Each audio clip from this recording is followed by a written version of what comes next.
Hello and welcome to the release of the Consumer Houseplant Purchasing Study hosted by the Floral Marketing Fund. Before we get started, I'd like to share some background on the fund and thank the co-sponsors who made this study possible. The Floral Marketing Fund's mission is to develop, support, and promote collaborative fundraising, research, and marketing efforts to increase flower sales. You can learn more and get involved with future efforts by visiting floralmarketingfund.org. While there, you can view our 14 available reports with another on consumer valuation of plants releasing in January.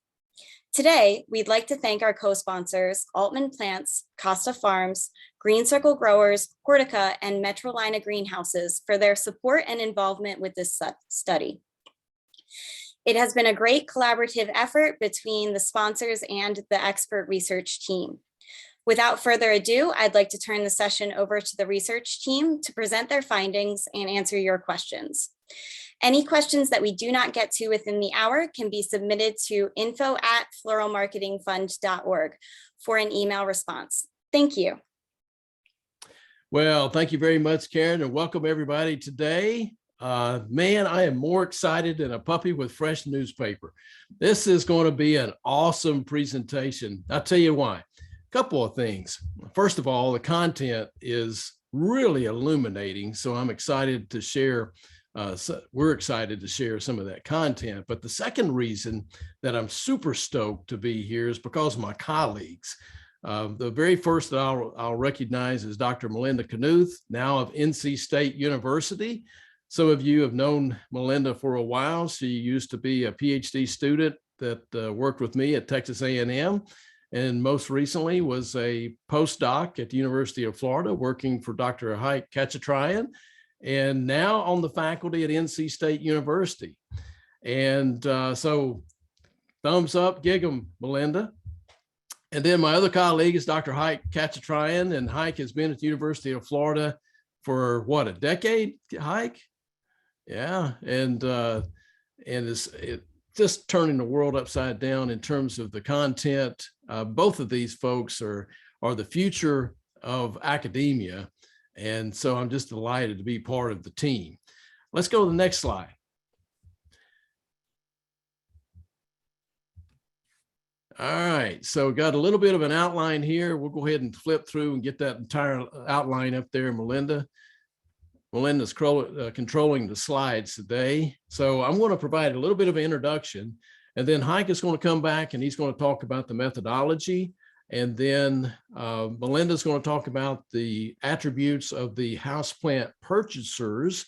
And then Hayk will then come back and talk about the non-purchasers and what were some of the hurdles and barriers that kept folks from purchasing houseplants.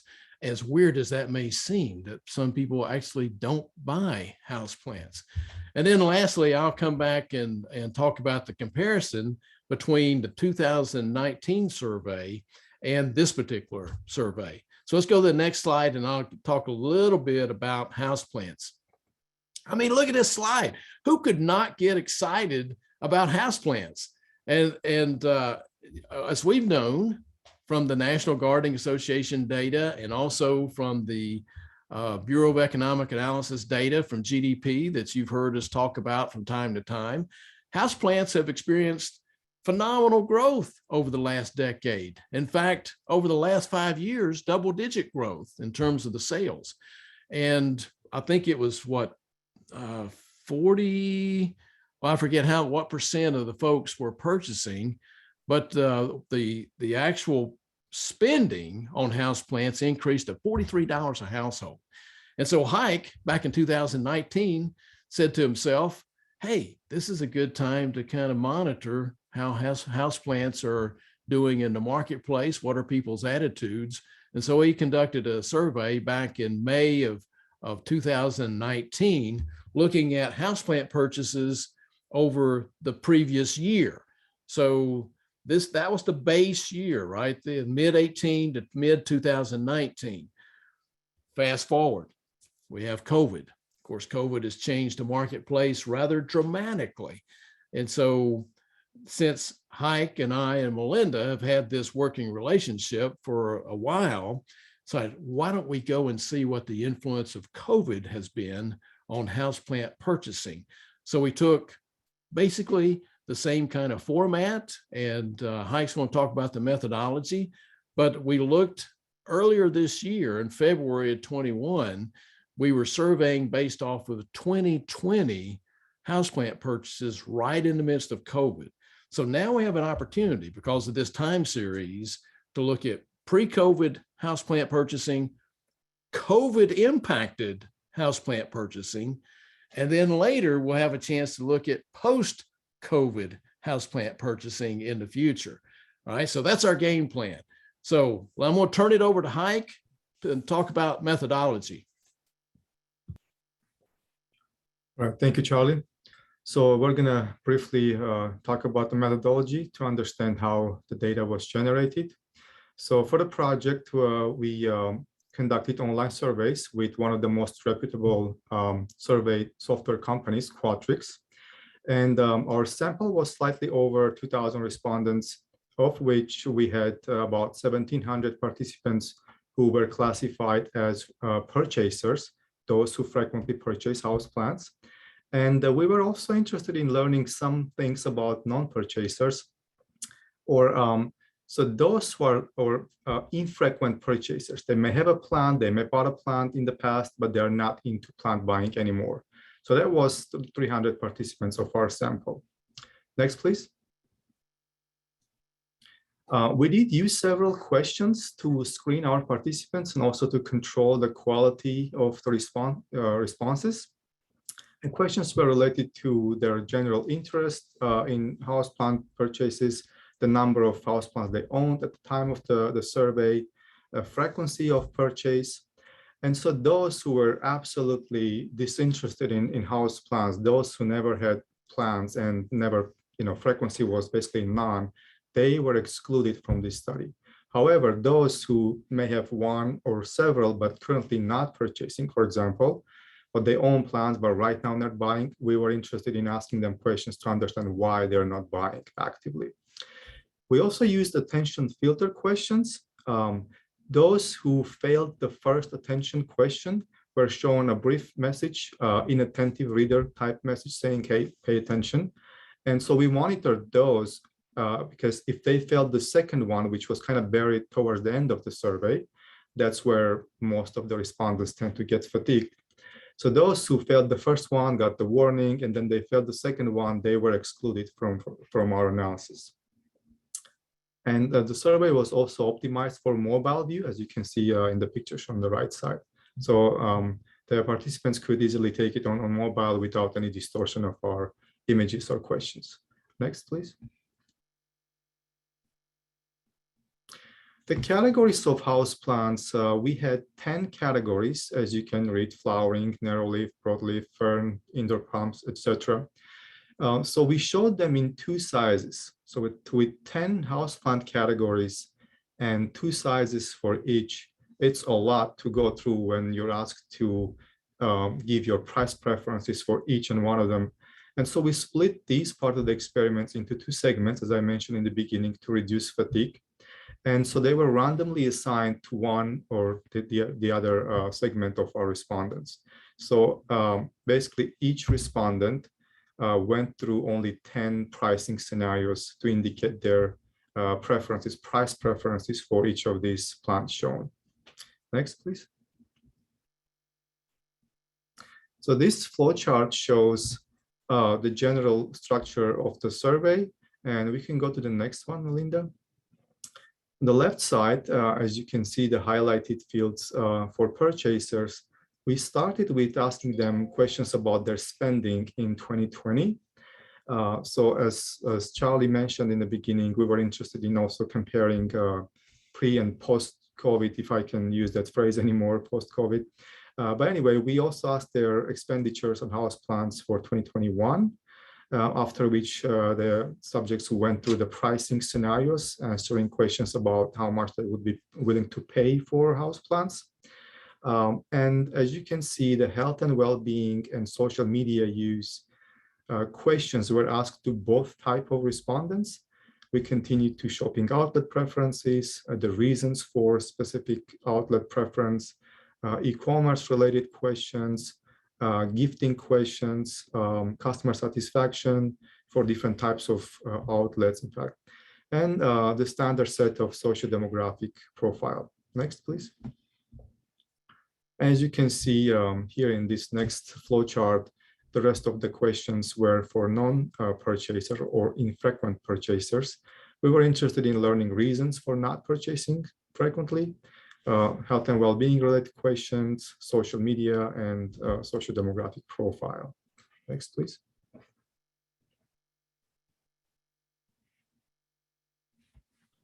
All right, so I'm going to talk about the houseplant purchaser specifically here in this section.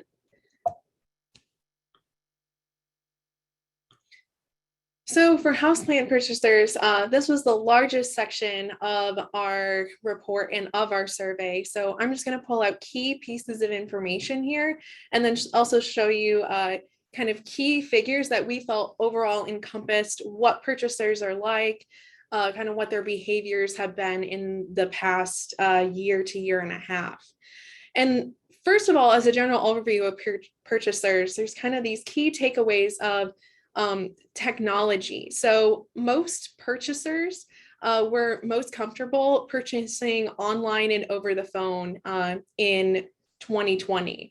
This isn't surprising due to COVID reasons, but this is also encouraging because for purchasers in the future, this could be a trend that stays going forward. Additionally, most purchasers, 52% own at least one houseplant, but there was 12% of purchasers that own 6 or more houseplants. So there are those people who are buying lots and lots of houseplants, but the majority have around 1. As far as e-commerce goes specifically, when we ask them, would you rather purchase online or in person, 47% still would like to purchase in person and they prefer to do so. And 40% prefer to purchase online. And that remainder didn't really have a difference. They felt that they would feel comfortable purchasing either way and they didn't have a preference. What was also interesting about purchasers overall is that 48% of purchasers take the plant more into consideration than the container when they are making a purchasing decision. So the plant is still much more important. Also, purchasers had an increase in 2020 to 2021 of 31% in the time that they spent caring for their houseplants versus in previous years. On average, purchasers, purchasers on average purchase about 2 to 3 times yearly. The most of them do that rather than more frequently, such as weekly or monthly. And then the most popular rooms in which houseplants were put in are the living room and the bedroom.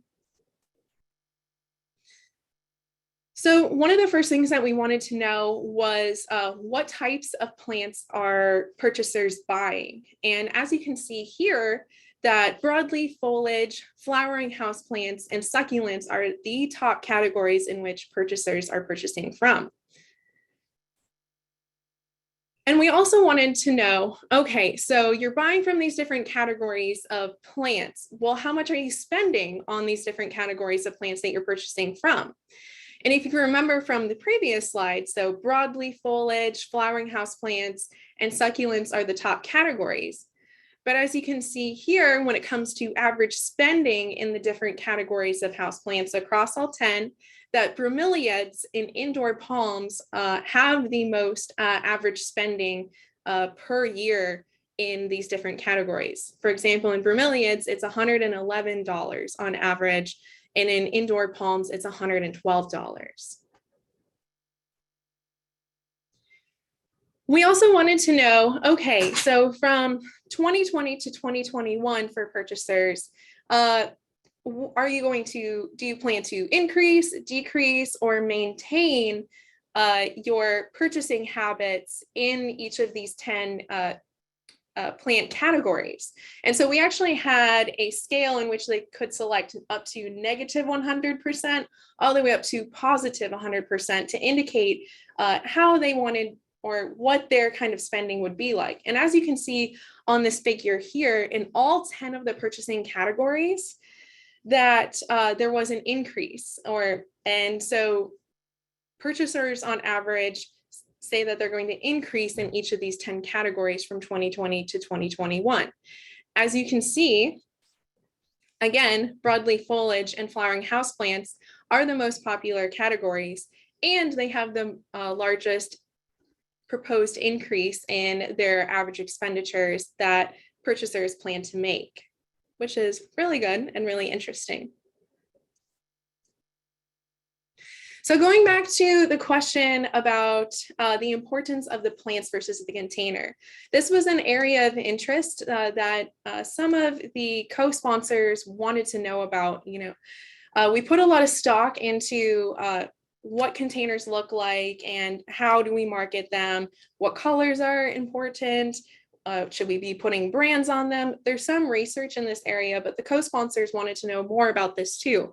So we specifically included this question to see, in a purchaser's mind, is the plant singularly taken into consideration? Are both the plant and the container, or is just the container taken into consideration? And as you can see on the figure presented, just about 37% of purchasers see the plant and the container equally as important in the purchasing decision. So both are considered equally.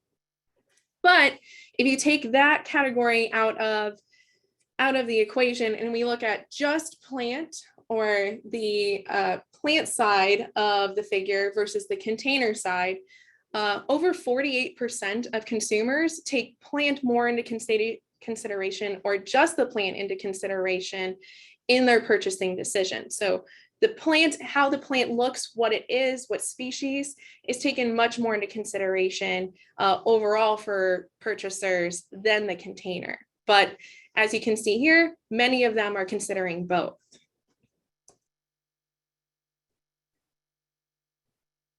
All right. One of the sections of the report that is quite extensive, and I highly encourage you to go look into the report and dig into the tables, dig into the different figures, is the pricing section. And this is quite extensive for each of the different categories of plants. So we have 10, like Hayk was talking about in the methodology. We split this pricing section into small versus large. So total, there was 20 different groups of questions related to pricing. So we asked for each of these 20 different groups, so small or large, of flowering houseplants, succulents, the air plants, indoor palms. For each of these different groups, we asked them a series of questions. The first of which is, what is your likelihood that you would be purchasing this plant for yourself? What is this likelihood that you would be purchasing this plant for others as a gift? And then 4 different open answer pricing questions. And as you can see on the slide here, we have the pricing section of too cheap, bargain, getting expensive, and too expensive. So what we mean by this is, if you were, for the purchaser, a too cheap plant would be a plant priced so low in the market that it would make the person question its value or its quality. So what would you price a plant at that's too cheap? Then for the bargain, a bargain is a great buy for the money. Then the getting expensive. So getting expensive, but the purchaser still might consider buying the plant, all the way up to too expensive, where this plant is so expensive that they would not consider purchasing the plant. So within these 4 pricing groups, we went out into the open market and we looked at garden centers, we looked at box stores, we looked online, and we found the very lowest price that each of these plants were actually sold at, and the very highest price in the market. And we made those the barriers in which the consumers could ask these questions. And so from there, we had them answer okay, what is too cheap? What's a bargain? What's getting expensive for them? What is too expensive for them? And specifically for the flowering houseplants, the large flowering houseplant category, a large flowering houseplant would be considered too cheap if its average price was about $11.20. Whereas for the bargain, if the plant is priced at about $21.90, a large flowering houseplant would be considered a bargain. At the getting expensive price, that would be about $37.60. And then for too expensive for a large flowering houseplant, the average price would be about $63.10. Now, I know these prices don't exactly match what we traditionally think about in the market, but you have to remember this is hypothetical, where the purchasers are allowed to type in what they, in their intrinsic thought, what they think the price should be, and at what each of these different values that they consider the price to be either too cheap, bargain, getting expensive, or too expensive.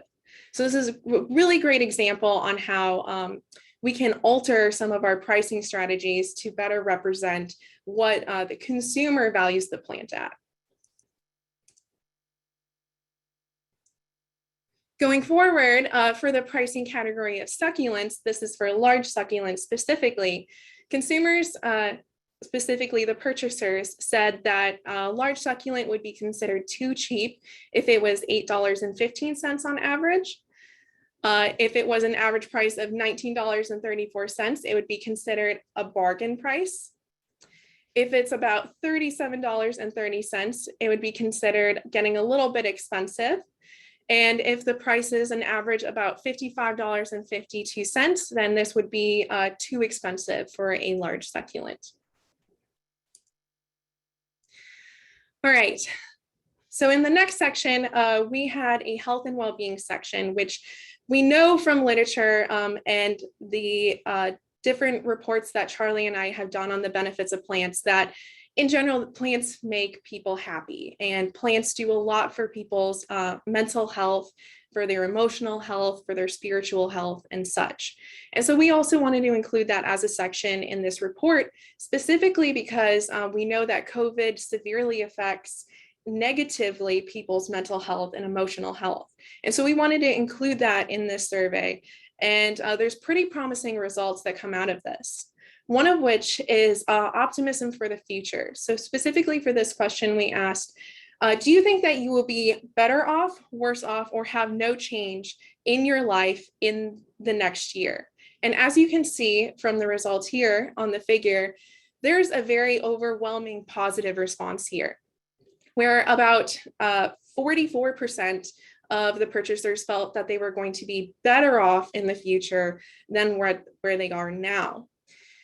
Also, about 49% felt that there was going to be no change.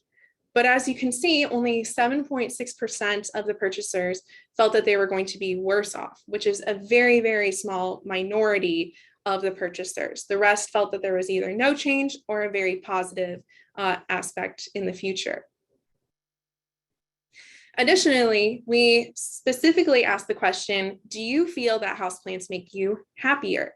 And as you can see from the results here, that there was an overwhelming result in which the purchasers felt that houseplants do make them happier.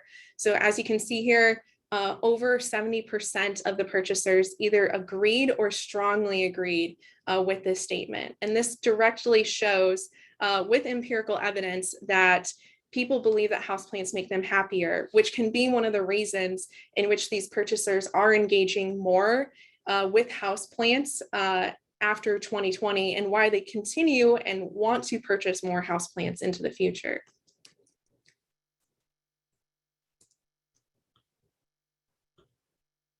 Okay. So where are these purchasers buying from? Where are their favorite locations?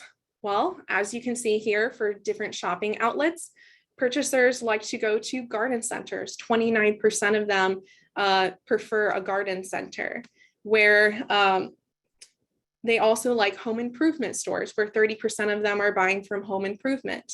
They also like to purchase at supermarket florists, as well as super discount stores. So these are all popular locations in which they purchase. And then the reasons why they purchase from those locations, because it's not only important to know where they're purchasing from, but why are they specifically choosing those locations? And as you can see here, price, selection of products, quality, and convenient location are the top reasons in which they are purchasing from these different locations. The most important reason, 29% of purchasers feel that convenient location is their top reason why they are purchasing from these different outlets. So what are the key takeaways from purchasers specifically before we move on to non-purchasers and comparing? So first of all, there's a lot of optimism for purchasers and their purchasing habits. Additionally, they're engaging with retailers and producers online, and we want to continue to foster that into the future. Their favorite locations to purchase from are home improvement and independent garden centers, and that's where they go specifically to seek out houseplants. We know based off of the way that they're engaging, and in other literatures, we know for certain, but also in this study, we can show that there is an increased activity, and there's a planned increased activity with their houseplants and with their houseplant hobby into the future.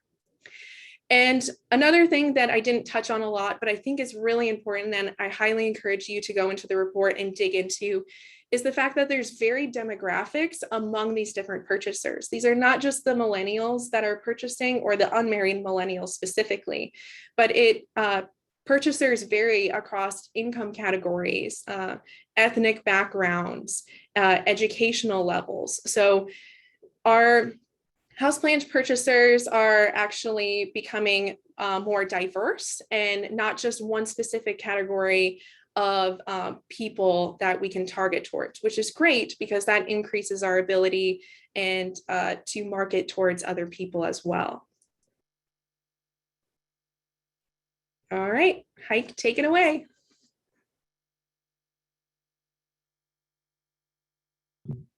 All right, so let's switch gears a little bit and talk about our non-purchasers. So we wanted, as I said in the beginning, we wanted to also understand what are the sort of driving forces behind not buying houseplants frequently. And so, of course, there is a whole lot more in the report, but here in this section, we're going to briefly overview some of these observations. Let's go to the next slide, please. So we're trying to understand a general interest in buying houseplants. So the chart here shows rating going from extremely disinterested on top, all the way down to extremely interested down bottom. What it shows here is, I want to talk about the distribution a little bit, distribution of this chart. So as opposed to a nice bell-shaped curve, remember your statistics, where we have most of the data centered on a mean, and we have these tails. We have pretty fat tails here, and this distribution, unlike the, chi-square or even t-distribution, doesn't have this skewed towards one or the other side, but it's kind of all over the place. What you can see here is 1/5 of the participants are undecided; they are right in the middle, and another 47% indicated that they are interested in purchasing sometime in the future. So what this points to is a great potential in converting some of these interest into becoming real plant buyers. So let's go to the next slide. So as you also remember, I mentioned that some of them do own houseplants. Only 46% or so respondents indicated that they didn't, but then there were some who owned 1, 2, or more. Some of the responses we collected mentioned having that many plants, and they run out of space, and they're not buying for a long time. So they bought and kept it, and they're not going to buy new plants for some time. Basically 54% of the sample owned 1 or more, and some of them again, indicating that the reason they're kind of non-buyers now because they have enough, or they're just trying to not increase that kind of care requirement that's going to be there when they start getting into more and more houseplants. Let's go to the next one, please. So, and then if we don't restrict this question to, as we asked in the beginning in the survey, 2020 and 2021, so there is even more respondents or non-purchasers who own plant, 70%, and 30% those who didn't have plants going back 2 years. We didn't indicate for how many years they didn't buy, but they indicated they didn't have plants. 30%, about 30% of respondents, of non-purchasers. Next, please. So I think what we wanting to understand here is some of the reasons behind their responses. And let's look at the left-hand side first. And please don't compare the length of the bars because between these two charts, because my scale, the percentage scale, those are different scales. So, I mean, for themselves on the left side and for as a gift for others on the right-hand side, those are the reasons. And I mean, I could talk about the sort of common culprits, right? A fear of or disappointment of, killing a plant, or the care requirement, pets. So this is something that we are all aware of. But what's concerning here, if you see somewhere in the middle, not valuable. So there were, roughly 9% of the respondents indicating that they pretty much didn't see value in buying houseplants for them. And it was relatively small in terms of gifting, only 4% or so. But that's concerning. That's actually a bigger problem than represented by only 9% of the respondents. So some of them, another one that is not one of the common ones, 6% for buying for themselves and over 10% for buying as a gift, indicated that they thought plants or houseplants are kind of not noticeable around the home and events. So I guess it has to do with some of the plant blindness behaviors that we read in the past research. Let's go to the next one.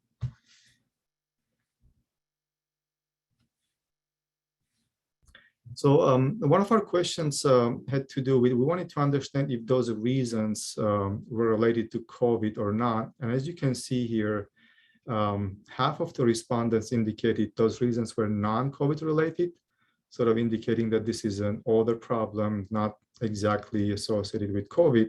However, kind of with the same, I guess, we can flip it and talk about, well, 1/4 did indicate that it was related to COVID, and another 1/5 or so indicated that it had to do with both. Let's go to the next one. All right, and so in general, what we wanted to them is to indicate their sort of what they were thinking about just in the future, houseplant buying in the future. And so as you can see, 45% responded that they would consider buying houseplants. About 1/3 or so, they were sort of unsure.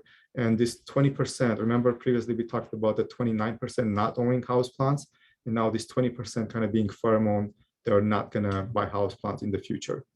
So again, there's some work needs to be done to convert some of these folks. Let's go to the next one. So I guess this is my summary slide for this section. As we saw in the beginning, there's this 20% of undecided purchasers, non-purchasers, that could be, that these behaviors could be improved and switched to sort of becoming more and more interested in houseplants. But then 47%, this is a great opportunity that they are interested. However, there are barriers, right? We learned about, I mean, I didn't talk about the common ones, the pets related and fear of killing a plant, or rather buy another gift or another item for myself, the care requirements. So those are still there, although these 47% indicate they're interested, there are some issues that need to be dealt with. Only 1/4 or so COVID related, which means in post-COVID world, again, if such world exists anymore, so this percentage could decrease. The next one up, improve experience. So there's three types of attributes that products have, and those are search attributes. So those are something we go to store, we search the price, the color, the item, and then there are credence attributes, some things that we cannot check really, something that was produced sustainably or something that is, let's say organically grown, right? We can't really check unless it's certified. And then there is this experience attributes. So those are the ones that play out after the purchase. So there's a lot of room for improvement for this experience attribute specifically. And then lastly, although, as I mentioned, it was not, one of the significant categories mentioned as barriers, but that's concerning that a lot of, or at least 10% in this sample did not find value in houseplants. So I guess there is another room for improvement to highlight and hammer this soft benefits that the utilities that we can get from houseplants. So that's all for this section. Let's continue over to our comparison section. Hey, before I take off on the comparison section, I noticed that Heidi asked about the plant benefits. And Hayk, since you were just talking about plant benefits, she asked about who and when is organizing the media campaign to share the health and wellness benefits. Well, I've done a lot of talking about that, and there are some movements right now on the floral side to develop some generic promotional advertising that would promote the benefits of flowers. But in terms of the other plant categories, we really don't have a generic advertising campaign like Got Milk or Beef What's for Dinner. But that's the realm of the individual marketing of every individual firm. If every firm in the green industry were to market these plant benefits, I would contend it'd have an effect even bigger than Got Milk or Beef What's for Dinner. Because the fact, you take Got Milk, for example, milk consumption today is less than what it was prior to the Got Milk campaign. So we need to emphasize these benefits, but we'll talk about that at the end. Let's go to the next slide. As I mentioned, we compared the results from this particular survey to those in 2019. And the very first one we looked at was their level of interest. Now, this was a Likert scale question where we said, you're either interested or you're not interested, and you got somewhere in the middle there where you're not either interested or disinterested. And fortunately, you see most people are on the scale of 5, 6, and 7 where they're interested, right? And you got 43% in 2021 that were extremely interested in houseplants versus 39%. That may not seem like much, but this is a statistically significant difference. So it is important to remember that. All right, let's go to the next slide. Not only their interest, but we looked at the number of houseplants that they have. And you can see a slight difference between 2019 and 2021. Not much of a difference, but there is a slight difference. There were 89% of the folks in 2021 owned at least 2 houseplants. Now, we would like for that to be multiplied by 10, right? They need 20 houseplants, but at least 89% had 2 houseplants, whereas in 2019, only 81% had 2 houseplants. Next slide. All right, so we looked at how often they purchase, and you can see in 2019, they purchased a little more frequently, but that's to be expected. I mean, when we did the survey regarding 2020 behavior, we were sheltering in place. We weren't outdoors. We weren't going outside or shopping in all these different venues that we asked about. So you would anticipate that the frequency of purchasing went down, and that's exactly what we see.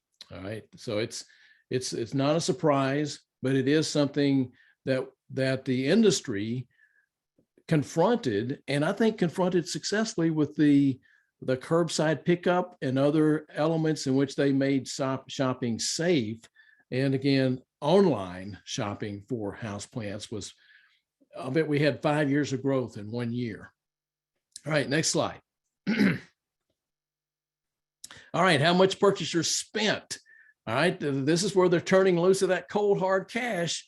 And guess what? If you look on the right side of this slide, the 2021, it's higher than the 2019, which during this time period, again, there was a lot of information being distributed in the mass media about the health and well-being benefits of houseplants.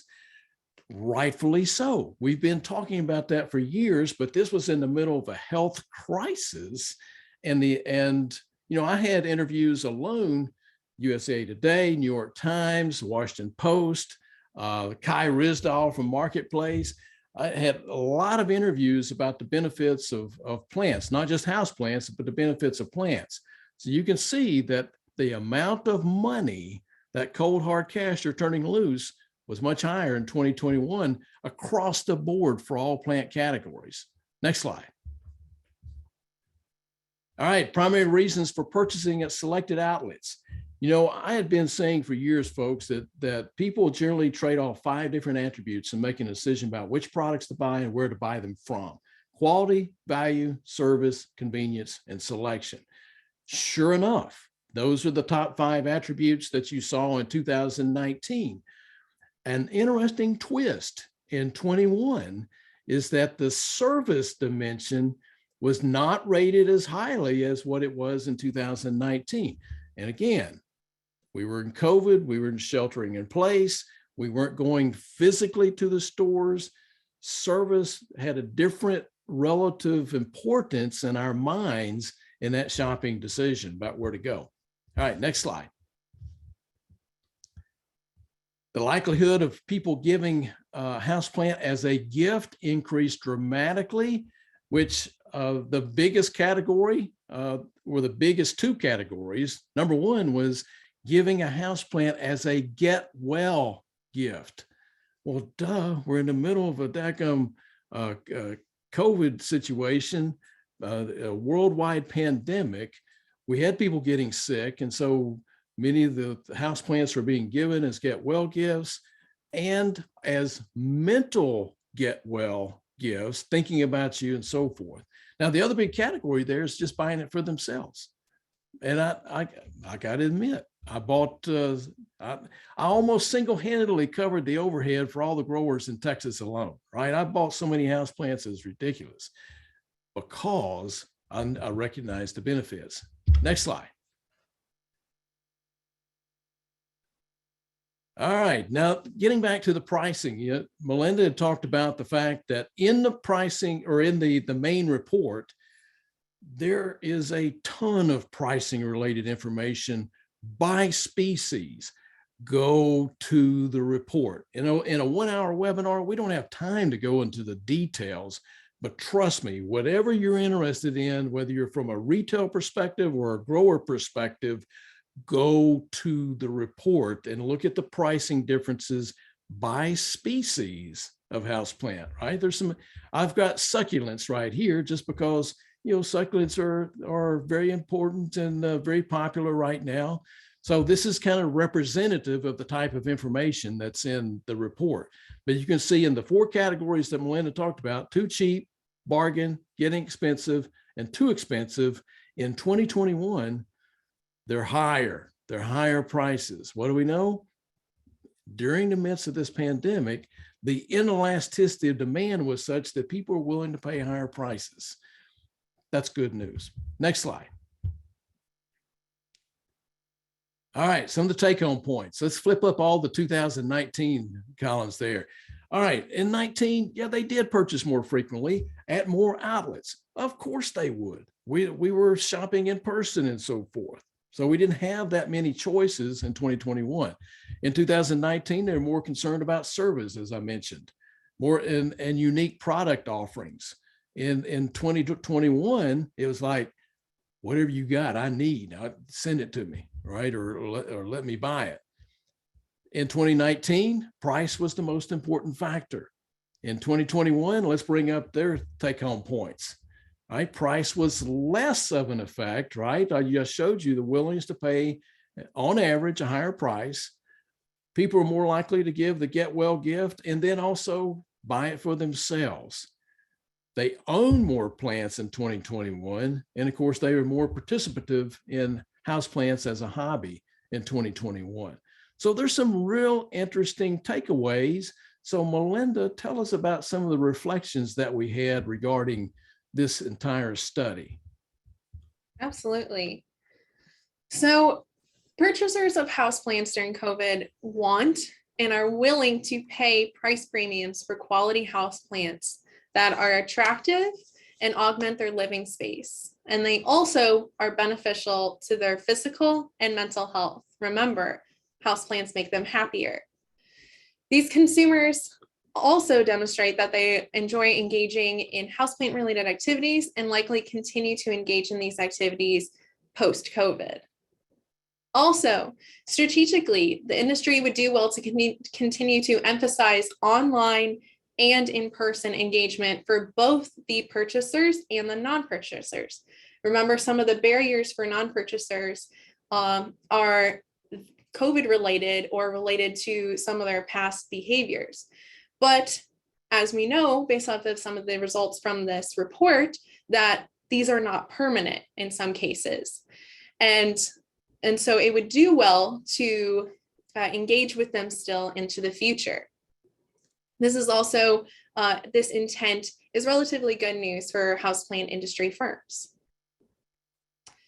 Respondents also indicate that houseplants are not only appropriate for gifting, but also for use during general occasions. So, like when hosting guests or decorating for the workplace. They also indicate that they're willing to purchase plants just because, so not just for gifting occasions, or that the buyer wants to buy houseplants to care and nurture for themselves, which is excellent news, seeing as usually houseplants are categorized with floral products, and in general, in the past, we've always thought that they only buy them for gifting occasions. That's not the case. This is also good news for the industry. So offering multiple opportunities to position marketing campaigns and messaging to encourage not only initial purchases, but also repeat purchases for gift and for self. And lastly, it appears that the industry has been leaving money on the table, so to speak, so that the price elasticity of demand appears to be favorable. People are willing to pay more, and they will continue to pay for houseplants even in crisis situations. There's a general willingness to pay sometimes substantially higher prices than what current industry firms have been charging at retail settings.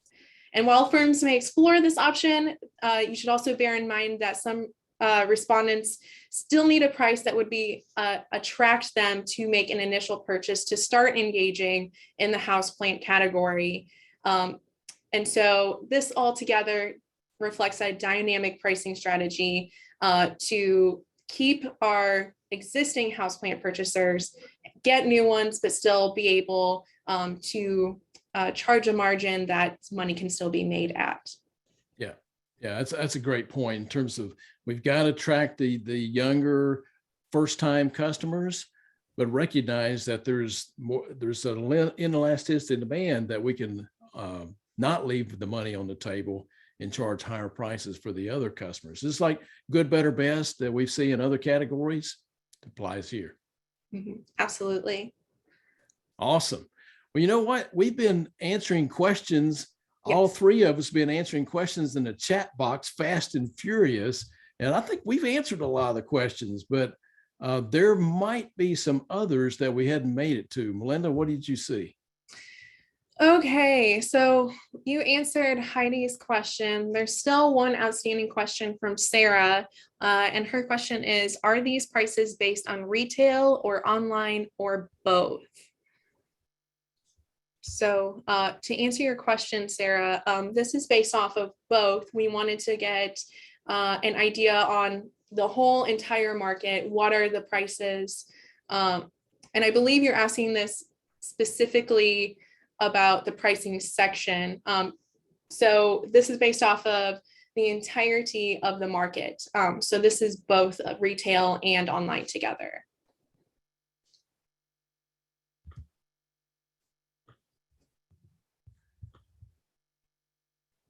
There was a Okay. question about container sizes. For our larger ones, Melinda, wasn't it 3-gallon? I forgot the sizes exactly, but for the smaller, it varied, right? For cacti or for succulents, we had It tiny did. ones. Yeah, we mostly, so for the sizes, we went off of the general height and also roughly by the size of the container. Although we couldn't directly ask consumers that because for them, they in general don't know the difference between a, a 5-inch and an 8-inch pot, or a gallon versus a 2-gallon, or even the in between there. They don't, to them, there's not a way to distinguish that. And so in general, we went by the height of the height of the plant, which also did correspond to the size of the container. So in general, the small could be the 3-inch, 4-inch, 6-inch ish sizes, and then the large was about the 1-gallon size. So there's a question about, is online purchasing and shipping of houseplants really a thing? How many people actually get plants shipped to them? Is this a small percentage? Well, Luke, historically, it has been a small percentage. However, as I mentioned earlier, we saw about 5 years worth of growth in the e-commerce sector during COVID than pre-COVID. And there are entities right now that are standalone in the industry that specialize in the e-commerce shipment of plants to consumers. There are also growers that ship directly to consumer, and they have little subsidiaries, if you will, or they'll have a separate department in which they specialize. That particular department will specialize in sending plants to consumers. You can go to Amazon.com, buy houseplants all day long at a phenomenal price as well. So the e-commerce is not simply a fad. It has been a driving force of changing behavior in the industry, and it'll continue to do so. Julie, to your question, I'm not sure we asked a question about where the consumers were located. So yes, we do report that part of the data in the report. So we had 6 regions: Northeast, Mid-Atlantic, Midwest, South, Southwest, and West, pretty much across the board. There were some variation ranging from 4%, the lowest for Northeast. The rest of the regions were 16 to 24% range. And then in terms of their locale, although I'm looking at non-purchasers, but we also tracked if they were from major city, suburban area, small town, or rural area, also in the report. Yeah, and this is specifically only for the United States. Yes. Yeah, because Christopher asked the question, do you think these results can be translated to a European market? And I'd be reticent to do that dramatically, or directly, because of the differences between US consumers and European consumers in terms of their plant purchasing habits. We know that the European consumer is a more intensive plant purchaser, particularly in terms of houseplants and succulents and cut flowers as well. And so I wouldn't make the leap there, particularly in terms of some of the pricing dimensions. Again, you've got the differences in terms of the value of dollar versus currency across Europe. So just be careful making some of those generalizations to a broader subset, because we can only say this is true about the US consumer. There's a question about growing plant collector community online. We did not focus on that aspect or rare plant discussions because we had these 10 categories. We wanted to capture as many categories as we can. And then, of course, we couldn't go just one size because pricing differs depending on the size of the plant. So that's why in this survey, we did not include any of the sort of collector discussions or preferences or rare plant preferences, just the 10 categories that we introduced earlier. But that's a great idea to look into, perhaps a niche market. But So Tom, yeah, I know you previously asked about the 80% completion. So if the respondents failed the first attention filter, they were given the warning, and if they failed the second one, they were excluded. If they just dropped out, the partial responses were not recorded. So only full responses were recorded, those who did not fail the second one. If they failed the first one and got the warning but did not fail the second attention filter, they were included. Yep. To answer Julie's question, so one of the things that as we've discussed, this is a huge survey. This was a huge project. One of the things that we're going to be doing after this report has become public is that we are going to be doing some follow-up analysis that will be presented as academic reports and articles that will be shared also with the Floral Marketing Fund. And with that, your question related to being interested in the results for zone 3 and 4 regions. This could be a potential area of interest that could be looked into as a follow-up analysis outside of the boundary of this report. So more will be coming in the future is what I'm trying to say. And to that end, I mean, online, there is a section of the report in which we do some cross tabulations that obviously we couldn't necessarily report on today. So again, check out the online report. I mean, there's just a ton of information. All right. And I think that Corinne. Great. Now that we're at the close of the hour, I just want to thank everyone again for joining us this afternoon. The full report and webinar recording will be available at floralmarketingfund.org under our reports section, along with several other reports that we have available, many of which are totally free to download. We will be releasing a few articles in the following months to further explore and break down this data. I know that we had many questions submitted and that you may have additional questions as you review the full report. Please submit them to info@floralmarketingfund.org so that we can handle them. We will put that in the chat so that you can copy paste it. You can also reach out to that same email if you want to get involved with the Floral Marketing Fund's future efforts. I'd like to extend another thank you to our co-sponsors and the research team for their dedication to this project. We look forward to future opportunities for collaboration. And as this closes, please take a moment to fill out the follow-up survey. Let us know if you have any requests for future consumer research and marketing topics from the fund, including if you'd like to see another webinar focusing on targeted pieces of this report. So if there was something in this report that you want to see broken down further and you'd like an additional webinar, just let us know in that survey. It'll pop up as we close down the webinar.